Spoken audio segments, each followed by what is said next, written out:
Movie के शुरुआत में हम 14 साल के रोजर को देखते हैं, जो समर वेकेशन में अपने घर लौट रहा होता है और उसको लेने के लिए उसकी माँ ने अपनी एक मेड बबीता को भेजा था।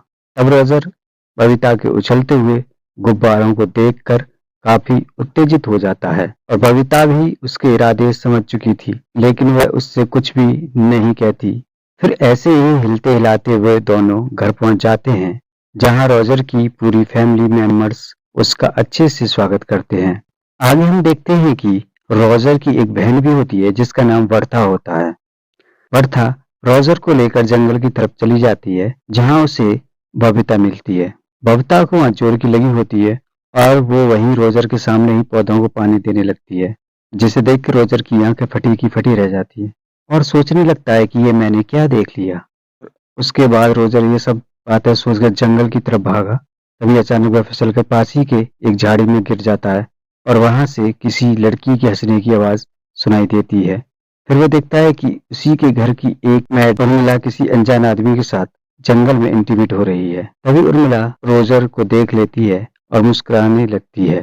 तब रोजर घबरा कर वहां से भाग जाता है। फिर रात को रोजर अपनी फैमिली के साथ डिनर करने के बाद अपने रूम में सोने के लिए चला जाता है। तभी अचानक उसे अपने कमरे के बाहर कुछ खटर पटर की आवाज सुनाई देती है और बाहर जाकर वह देखता है कि उसी के घर की एक मैड जिसका नाम हेलेन होता है, उसको दरवाजे के पीछे से कोई बजा रहा है। फिर फटाफट काम पूरा होने के बाद हेलेन अपने कपड़े ठीक करके वहां से चली जाती है और यहाँ रोजर किसी तरह अपने अरमानों को दबाकर सोने के लिए चला जाता है। फिर वो अगली सुबह वर्था और रोजर बातें करते हुए अपने सीक्रेट शेयर करते हैं कि वह दोनों एक दूसरे से बात कर ही रहे थे कि तभी घर के सभी मेड्स नदी के किनारे आ जाते हैं, जिसमें दोनों भाई बहन एक पेड़ के पीछे छुप जाते हैं। फिर सभी मेड्स आपस में बात कर ही रहे थे कि तभी नदी की दूसरी तरफ से 3 आदमी गुजरने लगते हैं और ये तीनों रोजर के ही घर के नौकर थे। फिर वो तीनों हल्के होने के साथ साथ नदी के उस पार बैठी मेड्स को अपने अपने औजार दिखाने लगती हैं। फिर उर्मिला भी कुछ कम नहीं थी और वह भी जोश में आकर अपने गुब्बारे उन्हें दिखा देती है और यह सब होता हुआ रोजर भी एक पेड़ के पीछे छिपकर देख रहा होता है। फिर अगले दिन हम देखते हैं कि रोजर की बड़ी बहन एलिसा अपने पिता के साथ घर आई होती है और घर के सभी फैमिली मेंबर्स अच्छे से उसका स्वागत करते हैं। फिर एलिसा सभी से गले मिलती है, लेकिन रोजर से सिर्फ हाय हेलो कहकर अंदर चली जाती है। तब रोजर अपने साथ में हुई इस भेदभाव के कारण काफी निराश हो जाता है और बर्था को रोजर की निराश समझ में आ जाती है और वह उसका मन बहलाने के लिए उसको एक चर्च में ले जाती है, जहां दोनों छत के ऊपर चढ़कर अपनी मौसी की बातें सुनने लगते हैं। उसकी मौसी मार्गरेट चर्च के पादरी के सामने अपने पाप कन्फेस कर रही होती है।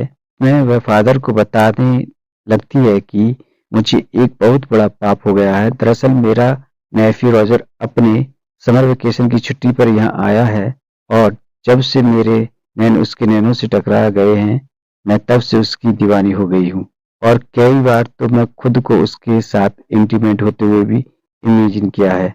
फिर यह सारी बातें छत के ऊपर छिपा रोजर ध्यान से सुन रहा था, जिसे सुनकर वह काफी खुश हो जाता है और सोचने लगता है कि कोई तो है इस घर में जो मेरे बारे में भी सोचता है।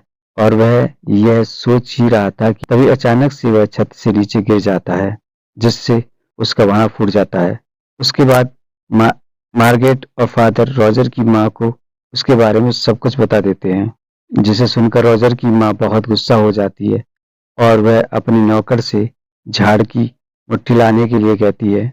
फिर वह झाड़ की मुट्ठी मार्गरेट को पकड़ा कर कहती है कि तुम उसके पिछवाड़े में 10 फटके लगाओ, यही उसकी सजा है। जिसे सुनकर मार्गरेट उस झाड़ की मुट्ठी से रोजर के पिछवाड़े पर 10 जोरदार फटाके लगाता है। इसी दौरान एलिसा का मंगेतर रोजर वहां पहुंच जाता है और वह रोजर को इस हालत में देखकर मन ही मन हंसने लगता है। अब फटके खाने के बाद रोजर का पिछवाड़ा लाल हो जाता है, इसलिए रात को पेट के बल सोने लगता है, लेकिन तभी उसको फिर से बर्तनों की आवाज सुनाई देती है, इसलिए वह देखने के लिए बाहर जाता है और इस बार भी वह देखता है कि हेलेन को कोई पीछे से बजा रहा है, लेकिन हमें यह पता नहीं चलता कि वो मिस्टर इंडिया आखिर है कौन। पर इस बार रोजर के साथ फ्रैंक भी इस नज़ारे को एंजॉय कर रहे थे। इसलिए इसके बारे में पता करने के लिए रोजर फ्रैंक के कमरे में जाने लगता है, जहां फ्रैंक अपने पैंट में हाथ डालकर दूरबीन से चांद सितारों का मिलन देख रहे थे। तब रोजर को अपने कमरे में देखकर फ्रैंक चौंक जाते हैं और अपने कमरे से चले जाते हैं। उनके जाने के बाद रोजर भी दूरबीन से चांद सितारों का मिलन देखने लगता है और वह समझ जाता है कि फ्रैंक तो साला उससे भी ज्यादा ठरकी है। फिर उसको टेबल पर एक अश्लील कहानियों की एक किताब मिलती है, जिसको लेकर वह वहां से चला जाता है। जब वह अपने कमरे की तरफ जा रहा होता है, तभी उसे अपने पेरेंट्स के कमरे के बाहर कुछ आवाजें सुनाई देती हैं। इसलिए वह की हॉल से अंदर झांकने की कोशिश करता है, लेकिन तभी रोलैंड उसको झांकते हुए पकड़ लेता है।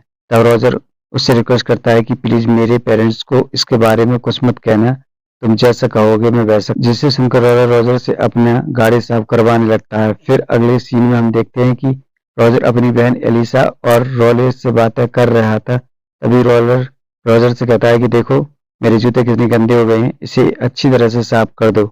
लेकिन रोजर ऐसा करने से मना कर देता है। तब रोलर गुस्सा होकर रोजर की माँ को उसके बारे में बता देता है कि कल रात यह टर्की आपके कमरे में झांक रहा था। जिसे सुनकर रोजर की माँ गुस्सा हो जाती है और वह रोजर को घर से बाहर जाने के लिए कहती है। तब रोजर मौका देखकर अश्लील कहानियों वाला किताब अपनी बहन एलिसा के साथ एक्सचेंज कर देता है। फिर वह बाहर छुपकर एलिसा को वह किताब पढ़ते हुए देखता है और एलिसा भी उस किताब को पढ़कर उसके मन में लड्डू फूटने लगते हैं। इधर रोजर के अरमान भी जाग जाते हैं, इसलिए वह और सुला के पास जाता है, जो किचन में अपना काम कर रही थी। फिर वह उर्मिला को पीछे से पकड़ लेता है। तब उर्मिला डर कर उसके सर पर एक प्लेट तोड़ देती है, जिससे रोजर को दिन में ही तारे नजर आ जाते हैं। तब उर्मिला देखती है कि वह तो अपना रोजर है और वह रोजर के साथ इंटीमेट होने के लिए मान जाती है, लेकिन तभी दूसरी मेड वहां आ जाती है, इसलिए रोजर को वहां से भागना पड़ता है। उसके बाद हम देखते हैं कि एक पोस्टमैन वहां पर आता है और चिल्ला चिल्ला कर कहता है कि जंग छिड़ गई है, जंग छिड़ गई है। दरअसल जर्मनी ने फ्रांस के ऊपर जंग का ऐलान कर दिया है, जिसे सुनकर सभी लोग वहां पर इकट्ठा हो जाते हैं और अगले दिन सभी मर्दों को जंग लड़ने जाना होता है। इसलिए रोजर की फैमिली रात को पार्टी करने लगते हैं और रोजर को जब यह बात पता चलती है कि उसके घर के सभी मर्द जंग में जाने वाले होते हैं और घर के सभी औरतें अकेली रहेंगी, तो वह अंदर ही अंदर काफी खुश होने लगता है। फिर अगली सुबह सारे मर्द जंग के लिए रवाना हो जाते हैं। इसलिए रोजर सबसे पहले उर्मिला को अपने जाल में फंसाता है और उर्मिला तो पहले से ही रोजर को पसंद करती थी, इसलिए वह रोजर की ग्रीन सिग्नल दे देती है और वह दोनों वहीं पर इंटीमेट होने लगते हैं। फिर अगले दिन हम रोजर की कैट को देखते हैं, जो एक नदी के किनारे बैठी होती है। तभी अचानक रोजर भी वो नदी के किनारे निकलता है और कैट को अपनी बातों में फंसाकर उसके साथ वहीं नदी के किनारे इंटीमेट होने लगता है। और अब रोजर की हिम्मत बढ़ गई थी, वह अपने घर की सभी लड़कियों के साथ इंटीमेट होने का प्लान बनाता है। फिर रात को हम देखते हैं कि रोजर की मौसी मार्गरेट सोने के लिए अपने कमरे में जाती है, लेकिन वह देखती है कि रोजर पहले से ही उसके कमरे में बैठा हुआ है। तब रोजर कहता है कि मुझे पता है आप वर्जिन हो, इसलिए मैं आपकी मदद करने के लिए आया हूँ। पर पहले तो मार्गरेट मना कर देती है, लेकिन कुछ देर के चुम्मा चाटी के बाद वह खुद को रोक नहीं पाती और दोनों वहीं पर इंटीमेट होने लगते हैं। इसके बाद हम हेलन को देखते हैं, जो चाय नाश्ता लेकर उस दरवाजे के पास आती है, लेकिन इस बार मिस्टर इंडिया गायब था, क्योंकि वह भी जंग लड़ने के लिए गया, इसलिए कोई और चारा न होने के कारण वह सीधा रोजर के कमरे में जाती है। अब रोजर भी उसकी ख्वाहिश पूरा करता है और उसके साथ इंटीमेट होने लगता है। फिर अगले दिन जब बर्था और रोजर बगीचे में बैठे हुए होते हैं, तब रोजर की एक नज़र उसकी बड़ी बहन एलिसा पर पड़ती है, इसलिए वह तुरंत उसके पास जाता है और वो एलिसा को भी अपनी जाल में फंसा लेता है। पर एलिसा पहले यह सब करने से मना करती है, लेकिन असली कहानियां पढ़ने की वजह से वह खुद को रोक नहीं पाती। वह दोनों वहीं पर इंटीमेट होने लगते हैं। इसके बाद हम देखते हैं कि घर की सभी लड़कियां लाइन लगाकर रोजर के कमरे में जाती हैं और खुद को संतुष्ट करके बाहर निकलती हैं। फिर एक दिन खुले में एंजॉय करने के बाद अलीसा रोजर से कहती है कि मैं प्रेग्नेंट हो गई हूँ, जिसे सुनकर रोजर की फटकर हाथ में आ जाती है। तभी वो दोनों देखते हैं कि रोलेट प्लेन में बैठ कर घर वापस आ गया है। दरअसल जंग खत्म हो चुकी थी और सारे मर्द वापस आ चुके थे। फिर रोजर सोच ही रहा था कि इससे कैसे बाहर निकला जाए कि तभी उर्मिला उसके पास आकर कहती है कि मैं भी प्रेग्नेंट हो गई हूँ। फिर कुछ देर बाद उसकी मौसी भी आकर कहती है कि मैं भी प्रेग्नेंट हो गई हूँ।